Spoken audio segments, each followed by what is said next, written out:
नमस्कार साथियों, मैं लालचंद मीणा ममता की पाठशाला में एक बार आपका फिर से स्वागत करता हूँ। हम राष्ट्रपति के बारे में पढ़ रहे थे। राष्ट्रपति जो टॉपिक है उसकी शक्तियाँ स्टार्ट कर दी थी हमने, और शक्तियों के अंदर कार्यपालिका संबंधी शक्तियाँ और न्यायिक शक्तियों का हमने अध्ययन कर लिया था। अब कुछ शक्तियाँ और बच गई है, जैसे है वित्तीय शक्तियाँ है और विधायी शक्तियाँ है और राष्ट्रपति की आपातकालीन शक्तियाँ हैं। तो उन शक्तियों के बारे में हम क्या करेंगे, अध्ययन करेंगे। तो सबसे पहले हम करेंगे विधायी शक्ति। कौन सी शक्ति? विधायी शक्ति। राष्ट्रपति की विधायी शक्तियों के बारे में अध्ययन करेंगे।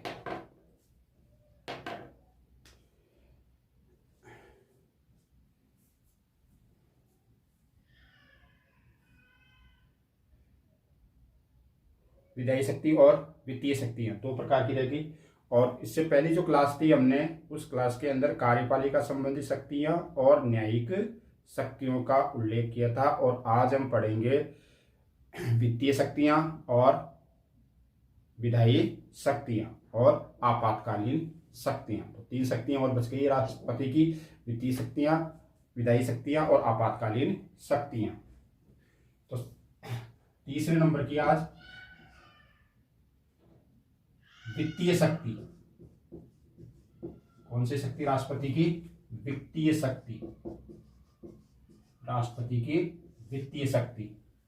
अब राष्ट्रपति की जो वित्तीय शक्तियां हैं उनमें है कि जो धन विधेयक है, वो धन विधेयक जो है वो राष्ट्रपति की पूर्वानुमति से लोकसभा में रखा जाता है। राष्ट्रपति की क्या होगी, उसमें पूर्व में अनुमति दी जाएगी और उसके बाद उसको लोकसभा में प्रस्तुत किया जाएगा। तो ये जो उल्लेख है, इस बात का उल्लेख है, वो है संविधान के अपने अनुच्छेद 109 में। अनुच्छेद कौन सा कहता है? ये आर्टिकल हमारा 109 अनुच्छेद कहता है कि जो धन विधेयक है वो राष्ट्रपति की पूर्वानुमति, धन विधेयक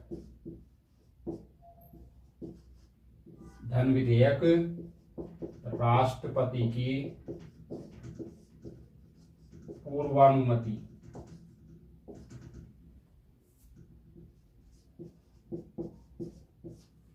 इससे पूर्वानुमति से लोकसभा में रखा जाता है। लोकसभा में रखा जाता है। 109 कहता है कि जो धन विधेयक है वो राष्ट्रपति की पूर्वानुमति से कहाँ रखा जाएगा? लोकसभा में रखा जाएगा। वह अनुच्छेद 111, अनुच्छेद 111 जो राष्ट्रपति है वो धन विधेयक को पुनर्विचार के लिए नहीं लौटाता है। राष्ट्रपति क्या करता है? धन विधेयक को तो पुनर्विचार के लिए नहीं लौटाता है, लेकिन जो साधारण विधेयक है, सामान्य विधेयक है, उन सामान्य विधेयकों को राष्ट्रपति क्या कर देता है? पुनर्विचार के लिए लौटा सकता है। कौन सा अनुच्छेद कहता है? अनुच्छेद हमारा 111 क्या कहता है कि राष्ट्रपति सामान्य जो विधेयक है, साधारण विधेयक, उनको पुनर्विचार हेतु वापस कर सकता है। अनुच्छेद 111। लेकिन जो धन विधेयक है, क्योंकि ये धन विधेयक क्या होता है? राष्ट्रपति की पूर्वानुमति से लोकसभा में रखा जाता है, तो इसको तो वापस वो नहीं लौटाता है। लेकिन सामान्य विधेयक है वो धन विधेयक, और एक होता संविधान संशोधन विधेयक। संविधान संशोधन विधेयक, इन दो विधेयकों को राष्ट्रपति वापस नहीं लौटाता है। जबकि सामान्य विधेयक या साधारण विधेयक, साधारण विधेयक को राष्ट्रपति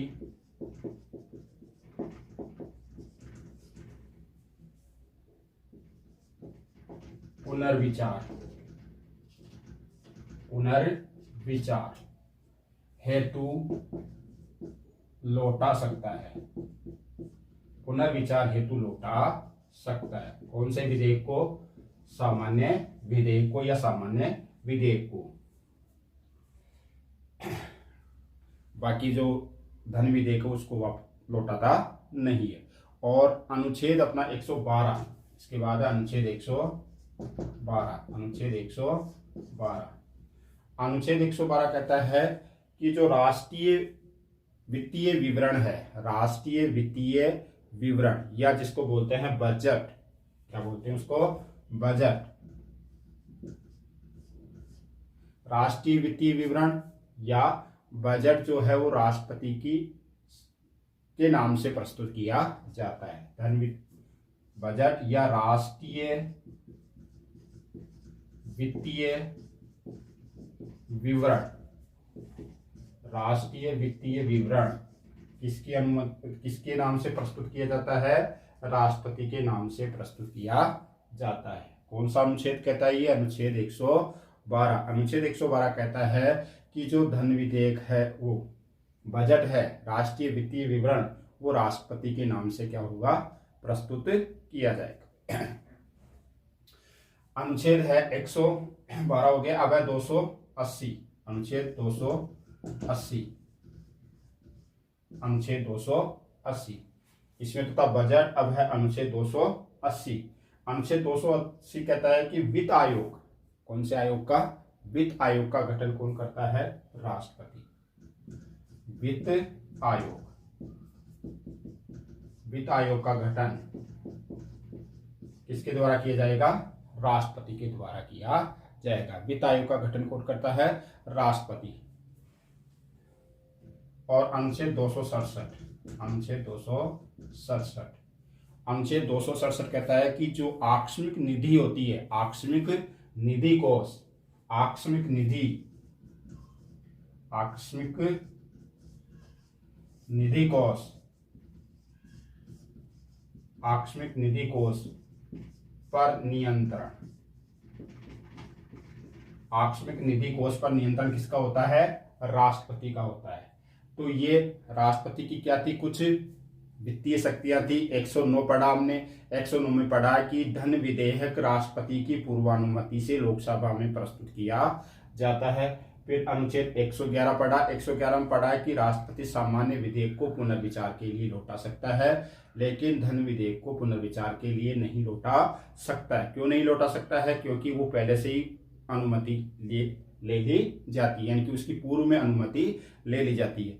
अनुच्छेद 112, अनुच्छेद 112, अनुच्छेद 112 कहता है कि राष्ट्रीय वित्तीय विवरण यानी कि बजट जो है वो राष्ट्रपति के नाम से लोकसभा में प्रस्तुत किया जाता है। अनुच्छेद 280 कहता है कि वित्त आयोग का गठन, वित्त आयोग का गठन वो भी कौन करेगा, अपना राष्ट्रपति करता है।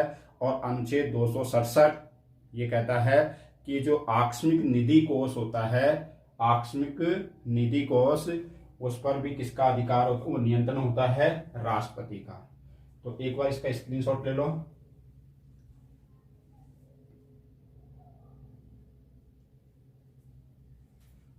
वित्तीय शक्तियां,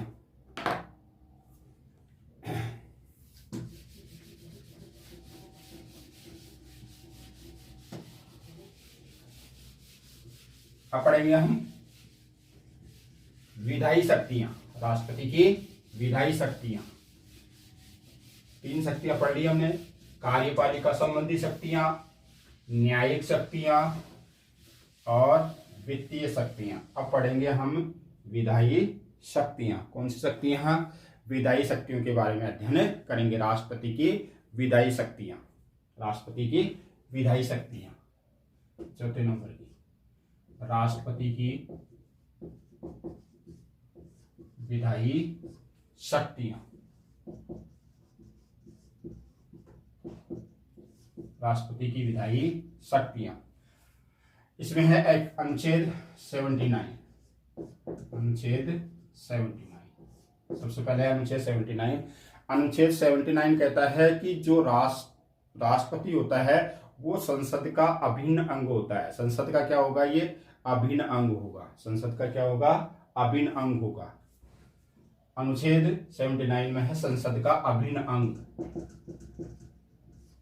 राष्ट्रपति क्या होगा, संसद का अभिन्न अंग होगा। राष्ट्रपति संसद का अभिन्न अंग होगा, मुख्य। कौन सा अनुच्छेद उल्लेख करता है ये, 79। एक अनुच्छेद 80, अनुच्छेद 80 का भाग 3 है।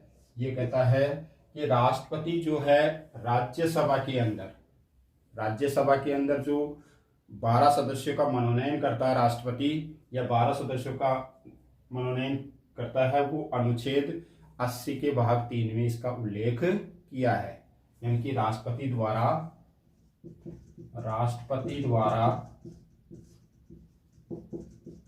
राज्यसभा में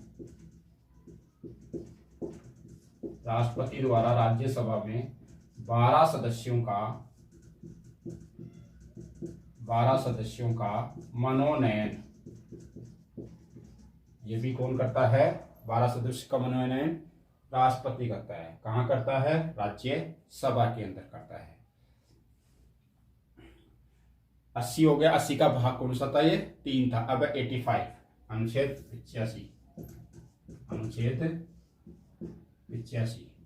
अनुच्छेद 85 बोलता है कि संसद का अधिवेशन आहूत करना और उसका सत्रावसान करना, ये भी कौन करेगा? राष्ट्रपति। किसमें उल्लेख है इसका? 85 में। संसद के सत्रों का अधिवेशन आहूत करना और उनका सत्रावसान करना। संसद के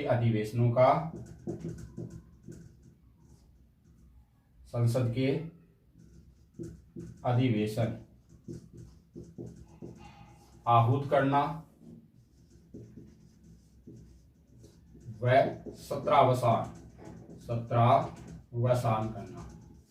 संसद के अधिवेशनों का आहूत और सत्रावसान ये किसके द्वारा किया जाएगा? राष्ट्रपति के द्वारा किया जाएगा। कौन से अनुच्छेद में उल्लेख है इसका? 85 में। राष्ट्रपति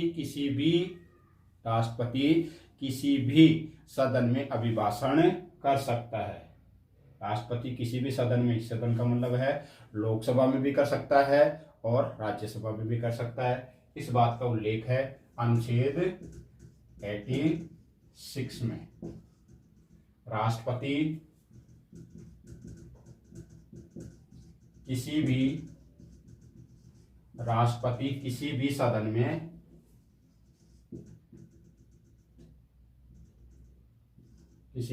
में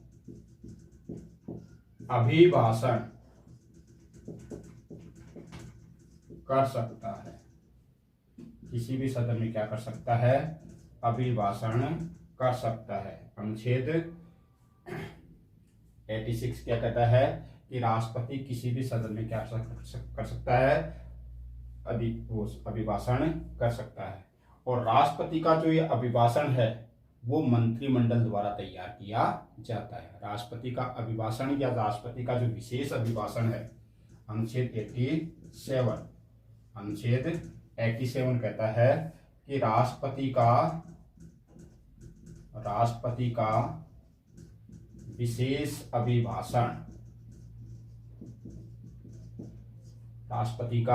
विशेष अभिभाषण ये कौन तैयार करता है? मंत्रिमंडल। किसके द्वारा तैयार होता है? ये मंत्रिमंडल द्वारा तैयार। राष्ट्रपति के विशेष अभिभाषण को कौन तैयार करता है? मंत्रिमंडल तैयार करता है।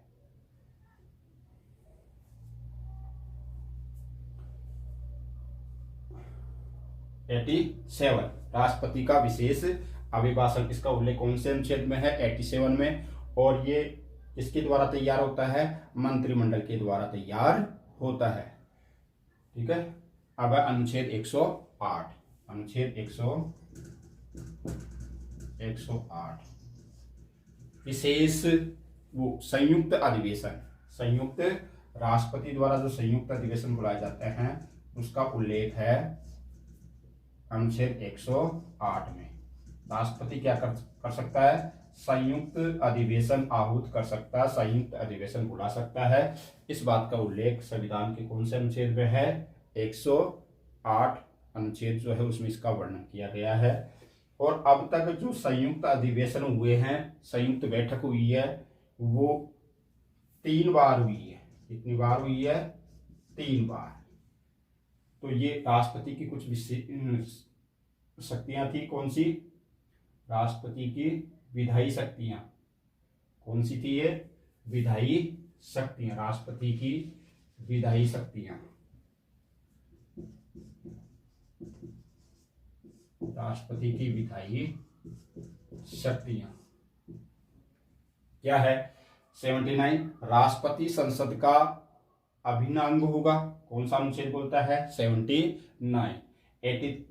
80 के अंदर 3 भाग जो है वो है राष्ट्रपति द्वारा राज्यसभा में 12 सदस्यों का मनोनयन, और ये 12 सदस्यों का मनोनयन जो है उसका प्रावधान लिया गया है आयरलैंड के संविधान से। किस संविधान से लिया गया है? आयरलैंड के संविधान से। संसद के अधिवेशन आहूत करना और उनका सत्रावसान करना, यह भी किसके द्वारा होता है? राष्ट्रपति के द्वारा होता है। अनुच्छेद 85 के अंदर 86 कहता है राष्ट्रपति किसी भी सदन में अभिभाषण कर सकता है। किसी भी सदन में क्या कर सकता है? ये अभिभाषण कर सकता है। 86 87 कहता है राष्ट्रपति का विशेष अभिभाषण, राष्ट्रपति का विशेष अभिभाषण, और ये राष्ट्रपति का जो विशेष अभिभाषण है वो कौन तैयार करती है? मंत्रिमंडल। और 108 कहता है संयुक्त अधिवेशन, संयुक्त अधिवेशन। और संयुक्त अधिवेशन कितनी बार आयोजित हुई है अब तक? 3 बार। आगे बढ़ेंगे। इनके 3 अधिवेशन कौन कौन से थे, कब कब हुए, क्या कारण था, प्रधानमंत्री कौन था और राष्ट्रपति कौन थे, अध्यक्षता किसने की है? एक बार इसको ले लो, स्क्रीनशॉट ले लो।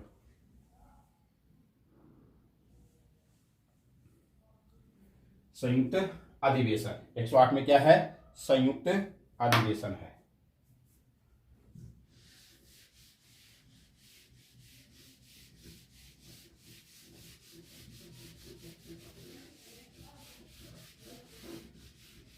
एक 108 में संयुक्त अधिवेशन, और संयुक्त अधिवेशन अब तक 3 बार आयोजित हुए हैं। संयुक्त बैठक हुई है 3 बार। कितनी बार आयोजित हुई है? 3 बार। अनुच्छेद 108 क्या कहता है? अनुच्छेद 108 संयुक्त अधिवेशन, संयुक्त अधिवेशन कितनी बार आयोजित हुई है? 3 बार। संयुक्त अधिवेशन कितनी बार है? 3 बार है। प्रथम एक है द्वितीय और एक है तृतीय।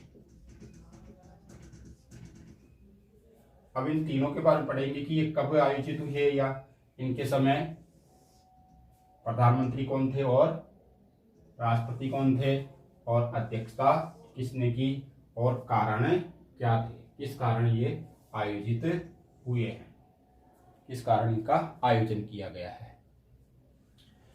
कारण है पहले का, कारण पहला जो संयुक्त अधिवेशन हुआ था वो दहेज निरोधक अधिनियम पर, दहेज मतभेद हुआ लोकसभा और राज्यसभा में। किस पर? दहेज निरोधक अधिनियम पर। ये इसका क्या था? कारण था। और दूसरे का था कारण banking act, banking act, banking सेवा एक्ट। इसका कारण था बैंकिंग सेवा एक्ट। इस पर मतभेद था। और तीसरा जो अधिवेशन हुआ था संयुक्त बैठक, तीसरी उसमें था कारण आतंकवाद निरोधक अधिनियम। ये इनके क्या थे? कारण थे। प्रथम जो संयुक्त बैठक हुई, अधिवेशन हुआ, उसका कारण था दहेज निरोधक अधिनियम। लोकसभा और राज्यसभा में क्या था? मतभेद थे। इस पर, इस अधिनियम पर।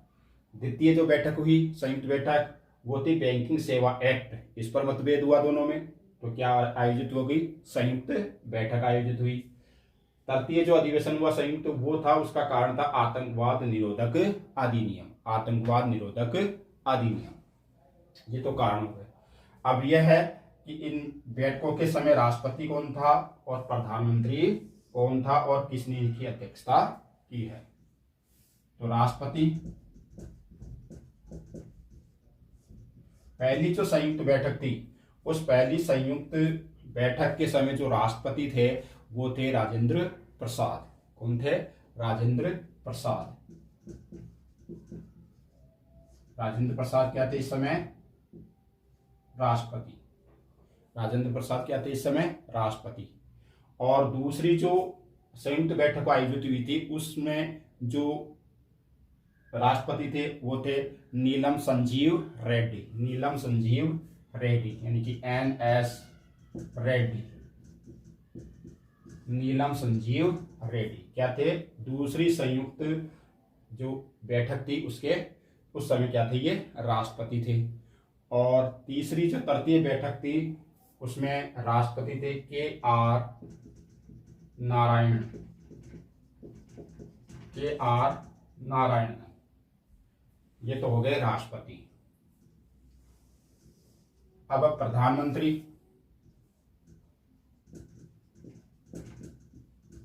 प्रधानमंत्री, पहली जो बैठक थी उस पहली बैठक में प्रधानमंत्री थे अपने जवाहरलाल नेहरू।